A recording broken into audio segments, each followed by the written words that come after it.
Kenapa sih orang yang bahagia hidupnya juga cenderung beruntung dan berkelimpahan?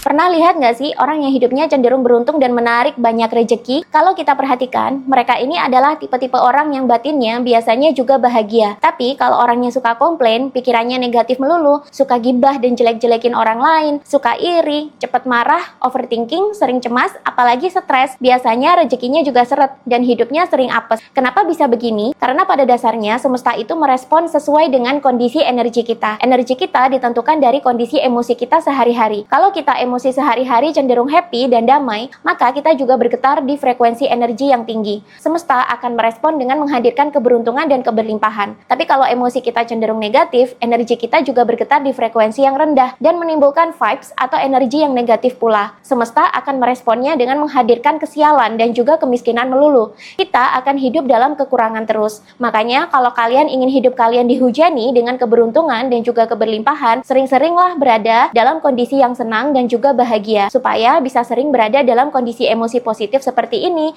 Maka manusia juga harus sering-sering membersihkan isi batinnya dari hal-hal yang negatif, seperti dari mindset-mindset negatif atau dari emosi-emosi negatif yang ada, supaya ini tidak bersarang dalam pikiran bawah sadar dan menyebabkan manusia menimbun energi negatif dalam diri. Ingat, pikiran bawah sadar itu mempengaruhi 90% kehidupan manusia. Meditasi yang merupakan ajaran spiritual warisan leluhur Nusantara itu sangat efektif dalam membantu manusia membersihkan batinnya dari emosi negatif ini. Kalian cukup meditasi secara rutin saja, lakukan setidaknya 10-15 menit per hari, maka lama-lama emosi negatif termasuk trauma, luka batin, dan juga mindset-mindset negatif dari masa lalu akan rilis-rilis sendiri ke semesta, dan energi kalian pelan-pelan berubah jadi positif. Lama-lama, kalian mulai menarik keberuntungan dan keberlimpahan ke dalam diri. Ada yang sudah pernah mengalaminya? Kalau sudah, ceritakan pengalaman kalian di komentar ya.